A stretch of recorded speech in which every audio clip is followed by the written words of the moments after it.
Hi folks, Matt Easton here, Scholar Gladiatore. So very short topic. I get asked remarkably often actually why we don't use elements of medieval armour for our sparring in HEMA.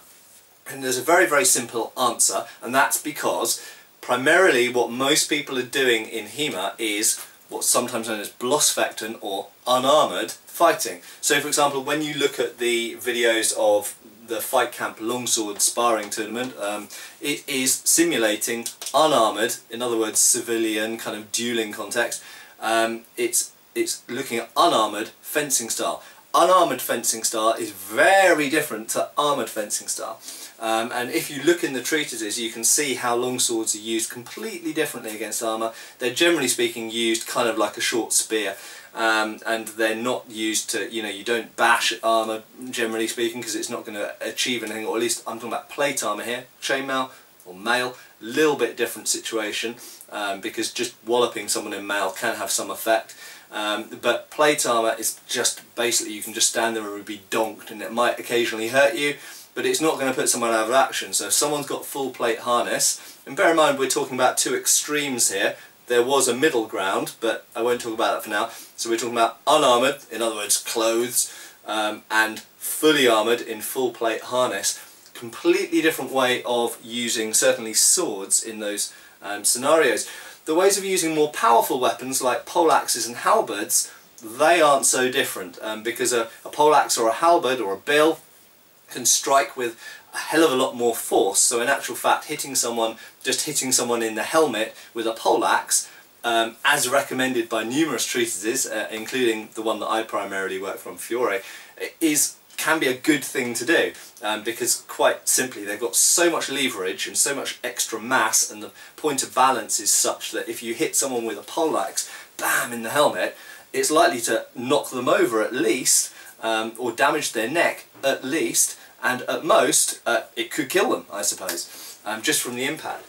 So looking at swordsmanship specifically, the reason primarily that we don't use real bits of armour or recreations of armour, for example medieval helmets or medieval gauntlets, with the blunt longswords or sword and buckler or whatever we're using, is number one, we're simulating unarmoured fighting. So we want to be as unencumbered as we possibly can be to simulate or be close to being unarmoured. So our gloves and our padded jackets and our fencing masks are all relatively speaking light, certainly lighter than actual steel armour.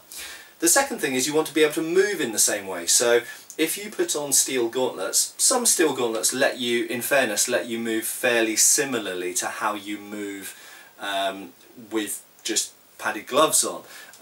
But if we start to look at breastplates, for example, breastplates restrict your movement here, because obviously you've got a steel plate, and yes, it's cut around here, but it still gets in the way in certain motions. If you've got armour on, it restricts how you can move your arms exactly. Obviously shoulder armour, you can't put your arm to the side of your head like that with most plate armour, because you've got a pauldron or a spalder there, and it just stops your arm at about that point. If you're wearing a helmet, not only does it restrict your movement, again, different helmets restrict your movement in different ways. Something like a sallet doesn't restrict your movement very much, but a great bassinet pretty much stops you turning your head. You have to turn your whole body, as Ian Laspina has shown in his recent videos. But the other thing, of course, is vision. With a helmet, you're looking through a slit that's out about there. So your vision is very much impaired with a helmet. And if you're simulating unarmoured swordsmanship, you don't want your vision to be impaired, hence fencing masks. So quite simply, the reason we don't use recreations of actual medieval armour in medieval unarmoured fencing practice is because of its weight, and the way it changes how you move, and the way it restricts your movement in certain ways as well, or restricts your sight even. So there we go guys, I hope that's fairly clear, and that's why ultimately we use modern safety equipment for unarmoured styles of fencing practice. One thing I'll just finish with saying though is that something which preys on my mind slightly is how did they practice unarmoured fencing safely in the medieval period?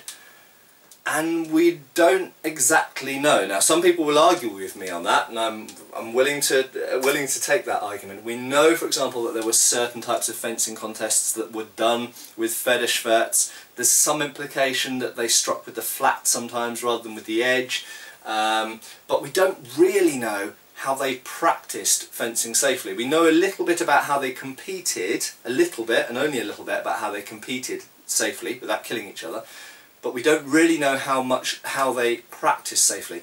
I've found a few clues in records and coroner's reports and other things that I've personally found looking through records, and it does seem that sticks were used a lot instead of swords. So whilst a lot of modern practitioners are using feather schwerts and flexible rapiers and such like, it seems that right the way through the medieval period and even into what we would call the Renaissance, they were using wooden swords and padded blunt, what we call kind of padded end on the end of those sticks. Swetnam describes how to do this with a quarterstaff, and indeed we see pictures of wooden rapiers in training halls in art. And in fact, Swetnam describes the flexible rapiers used with a padded sort of blob on the end of the blade as well.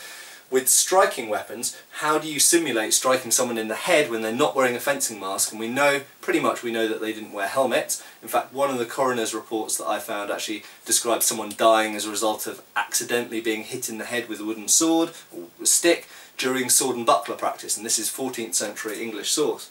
So it seems that probably they were just more careful than we were, and they wore less protective gear. And of course, most people practicing their swordsmanship, they might have a stick and they might have a buckler, they might be practicing their sword and buckler, but they might not have any protective gear to use. You know, they certainly didn't have fencing masks, because they weren't really invented until the sort of 17th, 18th century, 18th century really. So they certainly weren't using fencing masks. Maybe they just wore a padded hat, we don't know. So there we go, guys. One thing also, we do know that they had reinforced doublets for fencing practice, but we don't know what they wore on the heads. So anyway, there we go. That's why we don't wear armour for medieval swordsmanship practice, that's for unarmoured fighting. But to caveat that with, we don't really know exactly how most people were doing unarmoured fencing practice competitively in the medieval period. Cheers, folks. Thank you for watching. Please subscribe, follow us on Facebook. You can buy t-shirts through Spreadshirt, support us on Patreon, or follow us on Pinterest. Thank you.